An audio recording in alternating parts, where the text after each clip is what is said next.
Hi everyone, this is Sharon here and I welcome you back to another SM Scrapper video.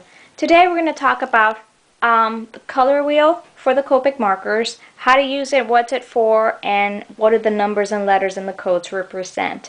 I'm also going to try to show you real quick what were the colors that I picked to buy first when I started buying Copic markers and why I chose them. So this is what the color wheel looks like, and as you can see, it shows all the colors of Copics that exist at the time. And they all are shown with codes. As you can see, there are no color names in here, but codes. Each one of those codes stands for a name of a marker. And in your markers, if you have sketch markers, you'll find the code and the name at the top of your marker in the cap. For example, this one is B91, that's the code, and the name of it, I don't know if you could see, it's pale grayish blue. You can also find the code on the side of the marker.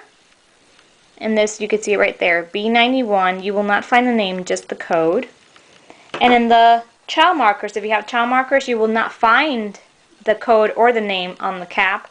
You'll find them on the side. As you can see here, this is the colorless blender.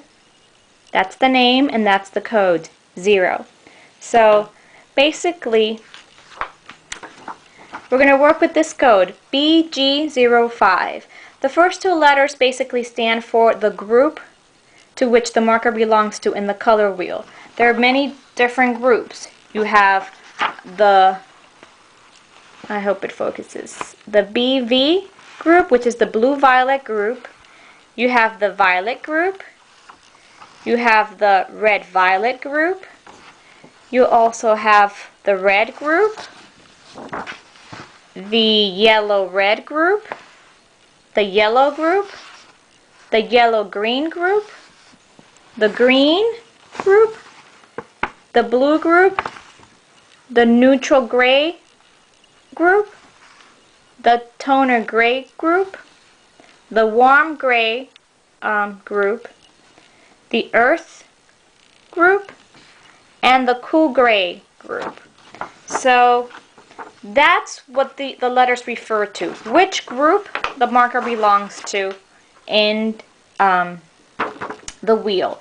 And the next two numbers, the middle number is the intermediate classification of the marker, and the last number is the specific classification of the number. The middle number basically relates more to the tone of the colors that you're using, and the last number basically specifies the brightness of the color, if it's going to be a dark color or if it's going to be a bright light color. As you can see here, I'm going to read this to you. The color number system helps you choose colors that will blend nicely and give you depth in your color range. How to pick blending colors. To instantly tell if a color will blend evenly with the next darker or lighter shade, choose markers like this. Match the color letters, keeping the color family the same. What does this mean? If you're going to blend and, for example, color blue jeans, let's say, you're going to take 3, 4, depending on how many markers you want to use. The more markers you use, the better the gradient, the better the blending will be. You will always choose the color from the same group. It would be, at this case, if we're coloring jeans, the blue group. I would choose, I don't know, B93, B95, B97, and B99. I'm choosing 4 markers. All of the markers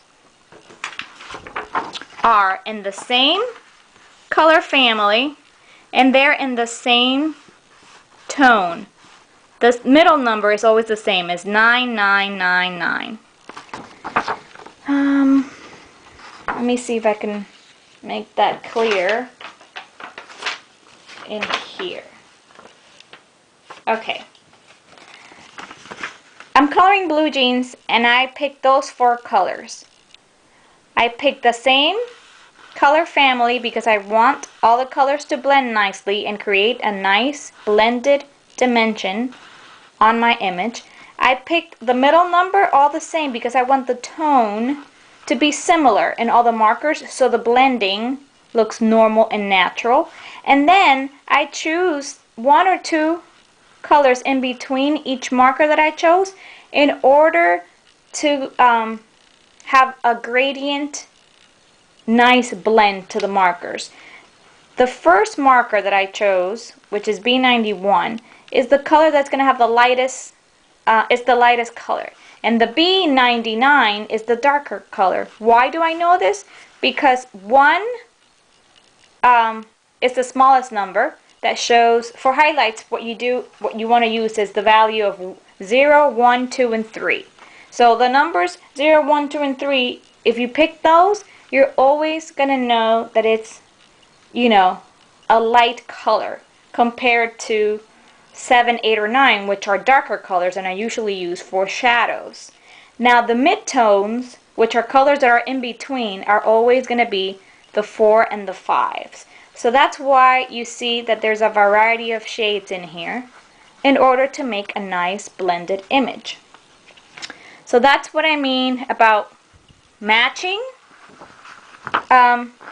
Matching the color letters, keeping the same color family, and then matching the middle number to keep the tone the same. Again, I'm going to read this to you because I just explained it, but I want to read it from the actual chart. The last number tells you how light or dark the shade is. For highlights, pick a last number with a value of 0, 1, 2, or 3. For midtones, choose numbers 4 or 5 or 6. And for shadows, use colors with the last number 7, 8, or 9. Also, try to keep a 2 or 3 digit difference between your colors. So that's basically what I just explained when I had this example about coloring blue jeans. I want to have a good variety of colors, some light, some in the middle, and some dark, to make a nice blended image. And it will look something like, if I get it to focus, something like that. The more colors you use, the bigger the gradient. You see the difference? There's more, there's a bigger gradient right here. Meaning it's smoother because there's more colors, there's more variety, there's more dark colors, and there's more light colors. So depending on the depth you want to get to your image, you use 2, 3, or 4, or even 5 markers to blend. And that's basically how it works. That's how you choose your images. Your colors for your images.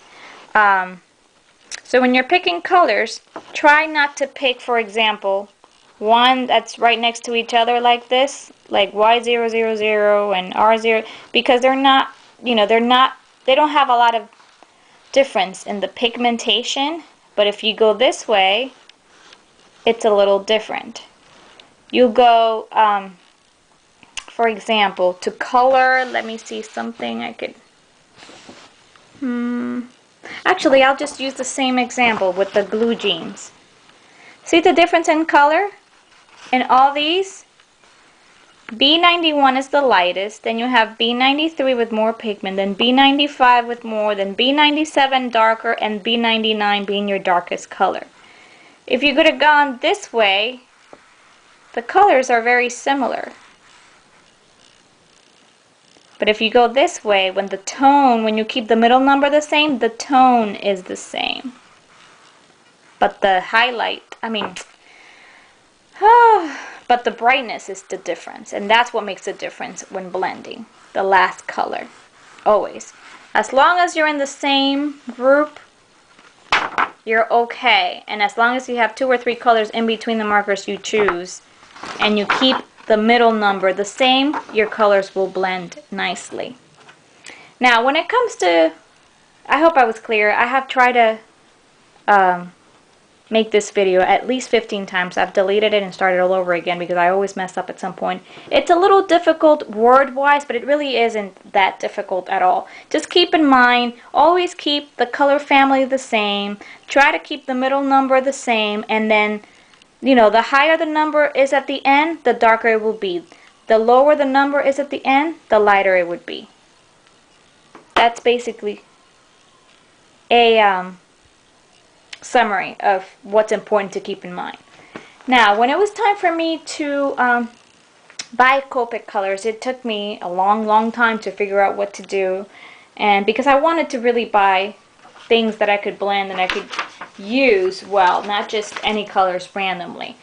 Reason why I did not buy the sets, because some of the sets just don't bring a lot of colors that you can blend. They bring just random colors. There are special sets that are made for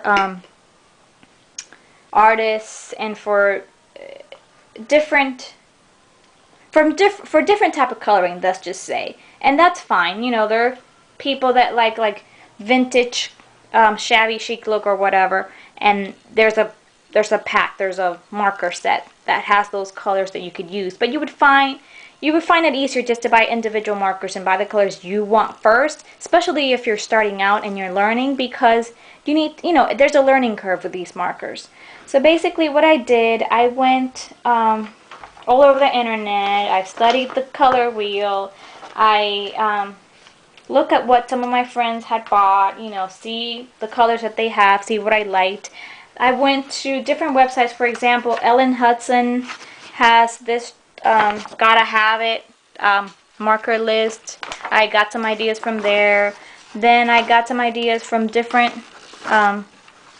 places on the internet.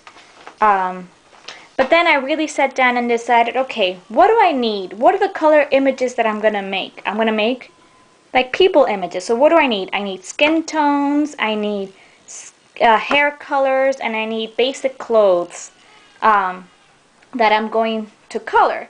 So that's what I should base myself. That's what I should start with. So the first things I started to jot down were skin colors. What are the skin combos that I think I'm going to use? Am I going to color light skin people a lot, or darker skin people, or am I going to do both? What color hair am I going to want to use? Am I going to only do blondes for beginning, or am I going to do black hair? Like, what am I going to do? That's the first thing you got to figure out. Because obviously, if you're going to paint landscapes and water scenes, you're not going to buy skin tones or skin colors because you don't really need them. You would need blues and greens and yellows. You wouldn't need earth tones or browns. You wouldn't. So just figure out first what you color the most, what you want to start with, and then from there you move on. Also, people think, oh, I just want to start with 10 markers and it's going to be alright, but honestly, you won't be able to start with 10 markers because, I mean, you could, but you won't have a big range of things to color because you won't have the, the markers to fulfill all that range. And my baby's crying, I can't concentrate. She just woke up. So I'm going to stop this video right now and I'm going to start another one, and then I'm going to show you all the colors that I picked and why I picked them. And I'm sorry I got to cut this short, so I'll be right back.